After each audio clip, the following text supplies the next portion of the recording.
Film की शुरुआत होती है ट्रेविस बिकल से, जो एक 26 साल का आदमी है। उसे यूनाइटेड स्टेट्स मरीन कोर्प्स से करीब 1 साल पहले डिसऑनरेबली डिस्चार्ज कर दिया गया था। ट्रेविस को रात में नींद ना आने की बीमारी है, इसलिए वो नाइट्स में न्यूयॉर्क सिटी में टैक्सी चलाने का काम शुरू करता है। ट्रेविस रात भर टैक्सी चलाते हुए शहर में फैली हुई बुराइयों को नोटिस करता है, जैसे प्रोस्टिट्यूशन, क्राइम और गंदगी को देखता है, जो उसे बहुत परेशान करती है। उसकी टैक्सी में भी ऐसे ही लोग बैठते हैं। वो अपने थॉट्स एक डायरी में लिखता रहता है। काम के बाद भी नींद ना आने पर वो अक्सर पॉर्न थिएटर्स में चला जाता है। इन्हीं दिनों में ट्रेविस की नज़र चार्ल्स पैलेंटाइन के प्रेसिडेंट कैंपेन ऑफिस में काम करने वाली एक लड़की बेट्सी पर पड़ती है। वो उसे अट्रैक्टिव और अलग लगती है। ट्रेविस उसे देखने के लिए रोज़ उसके ऑफिस के बाहर अपनी टैक्सी पार्क करता है और उसे देखता रहता है। बेट्सी भी ये बात नोटिस कर लेती है। एक दिन वो अंदर जाता है और वॉलंटियर बनने का बहाना करके उससे बात करने की कोशिश करता है। उसका काम सच में वॉलंटियर नहीं था, बल्कि बेट्सी से मिलने का बहाना था। बेट्सी से बात करते वक्त ट्रेविस बेट्सी की तारीफ करता है और उससे कॉफ़ी पे जाने के लिए पूछता है। ट्रेविस बेट्सी के ब्रेक होने का वेट करता है और ब्रेक में वो दोनों कॉफ़ी पीने जाते हैं। कॉफ़ी पीने के बाद दोनों अलग हो जाते हैं। उसी रात ट्रेविस की टैक्सी में सेनेटर चार्ल्स पैलेंटाइन बैठते हैं। ट्रेविस उनकी तारीफ करता है। चार्ल्स पैलेंटाइन उससे पूछते हैं, अगर मैं प्रेसिडेंट बना तो तुम क्या बदलाव चाहते हो? ट्रेविस उनसे कहता है कि वो शहर से प्रोस्टिट्यूशन ख़त्म देखना चाहता है, जो उसे गंदा और बेकार लगता है। लेकिन सेनेटर चार्ल्स इस बात का कोई जवाब नहीं देते, जिससे ट्रेविस सोचता है कि शायद चार्ल्स भी ये चीज़ ख़त्म करना नहीं चाहते। एक रात ट्रेविस की टैक्सी में आयरिस नाम की एक प्रोस्टिट्यूशन बैठती है, जिसकी उम्र सिर्फ 13 साल है। वो अपने बॉयफ्रेंड, अपने ब्रोकर और स्पोर्ट से भागने की कोशिश कर रही है। ट्रेविस के टैक्सी स्टार्ट करने से पहले ही उसका स्पोर्ट वहां आ जाता है और उसे कार से खींचकर बाहर ले जाता है और ट्रेविस को एक फोल्डेड $20 का नोट फेंक कर सॉरी कहता है। ये इंसिडेंट ट्रेविस को डिस्टर्ब कर जाता है और वो आयरिस की मदद करना चाहता है। अपने वीक ऑफ पर ट्रेविस बेट्सी को डेट पर जाने के लिए पूछता है और बेट्सी भी राज़ी हो जाती है। कुछ देर घूमने के बाद ट्रेविस बेट्सी को मूवी दिखाने ले जाता है, लेकिन वो उसे एक पॉर्न थिएटर में ले जाता है जहां वो रोज़ जाया करता था, क्योंकि उसे नहीं पता कि डेट पर ये फिल्में नहीं देखी जाती। बेट्सी अंदर जाने से घबराती है और वो उससे कहती है कि यहाँ पर गंदी फिल्में चलती है, मैं यहाँ पर कंफर्टेबल नहीं हूँ। लेकिन ट्रेविस उससे कहता है, यहाँ पर बहुत सी फैमिली भी आती है और यहाँ गंदी फिल्में नहीं चलती, मेरा यकीन मानो।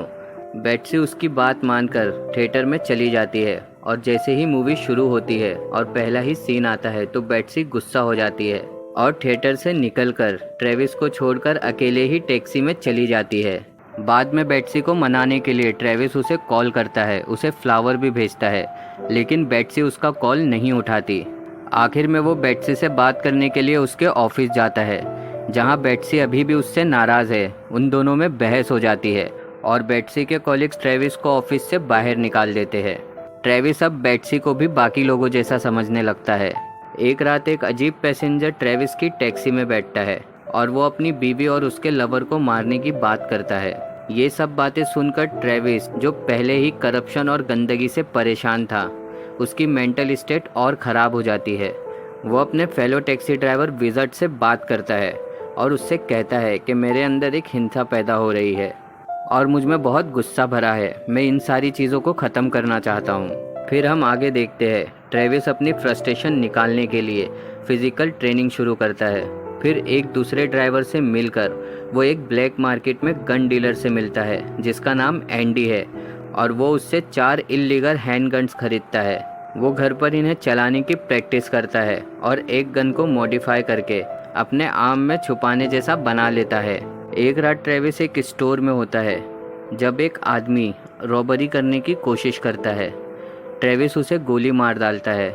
स्टोर का मालिक सिचुएशन को संभालते हुए उससे कहता है कि तुम यहाँ से चले जाओ, मैं ये सिचुएशन संभाल लूँगा, और ट्रेविस वहाँ से चला जाता है।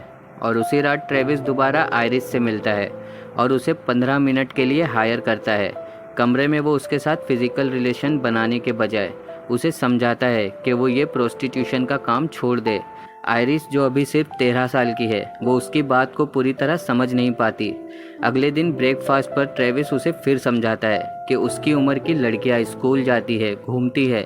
इस बार आयरिस पर थोड़ा सा असर होता है। जब आयरिस अपने बॉयफ्रेंड और अपने ब्रोकर से कहती है कि वो घर वापस जाना चाहती है, तो वो प्यार का नाटक करके उसे रोक लेता है। दूसरी तरफ ट्रेविस का माइंड पूरा चेंज हो चुका होता है। वो अपने घर पर आयरिस के लिए $500 और एक चिट्ठी छोड़ जाता है, जिसमें लिखा होता है कि वो जल्द ही मर जाएगा और आयरिस को ये पैसा लेकर घर वापस चले जाना चाहिए। इतने पैसे आयरिस के लिए सफिशिएंट है। ट्रेविस अब सेनेटर चार्ल्स पैलेंटाइन को मारना चाहता है, क्योंकि उसे लगता है कि अगर वो प्रेसिडेंट बन गया तो शहर के लिए और भी बुरा होगा और वो करप्शन और प्रोस्टिट्यूशन जैसे काम पर कभी भी पाबंदी नहीं लगाएगा। वो एक रैली में अपनी गन निकालने के लिए अपनी जैकेट में हाथ डालता है, लेकिन सीक्रेट सर्विस एजेंट उसे नोटिस कर लेता है। ट्रेविस वहां से भागने में कामयाब हो जाता है। उसी शाम ट्रेविस स्पोर्ट और उसके ब्रोथल पर जाता है। वहां उस ब्रोकर से आयरिस के बारे में पूछता है। ब्रोकर उसे जाने से इनकार कर देता है। ट्रेविस उसे गन से शूट करता है और उसे मार देता है। फिर वो ब्रोथल के अंदर घुस जाता है, जहां वो एक बाउंसर और आयरिस के साथ टाइम बिता रहे एक माफिया कस्टमर को भी मार डालता है। इस कन्फ्रंटेशन में ट्रेविस खुद भी सीरियसली इंजर्ड हो जाता है। सबको मारने के बाद वो खुद को शूट करने की कोशिश करता है, लेकिन उसकी गन में बुलेट्स ख़त्म हो चुकी होती है। पुलिस आने पर वो उनके सामने अपनी उंगली से गन चलाने का नाटक करता है, जो उसकी पूरी तरह से अनस्टेबल मेंटल कंडीशन को दिखाता है। लेकिन लकीली जिन 3 लोगों को ट्रेविस ने मारा था वो सब माफिया और ब्रोकर थे, इसलिए मीडिया और पब्लिक ट्रेविस को एक हीरो समझने लगती है, जो एक बच्ची को प्रोस्टिट्यूशन से बचाने के लिए अपनी जान दांव पर लगा देता है। अब आयरिस भी अपने घर वापस चली जाती है। उसके फादर ट्रेविस को एक थैंक यू लेटर लिखते हैं। ट्रेविस एक किलर बनने गया था, मगर अब वो अपने शहर का हीरो बन गया है। फिल्म के एंड में दिखाया जाता है बेट्सी ट्रेविस की टैक्सी में बैठती है और उसे उसके हीरोइक एक्ट के लिए तारीफ करती है। राइड ख़त्म होने पर जब वो पैसे देने की कोशिश करती है तो ट्रेविस मुस्कुराता है और अपना मीटर बंद कर देता है, यानी ट्रेविस पैसे नहीं लेना चाहता। ट्रेविस टैक्सी लेकर जाने लगता है, तभी उसे फिर से शहर की गंदगी नज़र आती है और वो सोच में डूब जाता है। ये इस बात का संकेत है कि ट्रेविस का माइंड अब भी शांत नहीं है और वो फिर से कुछ वायलेंट कर सकता है।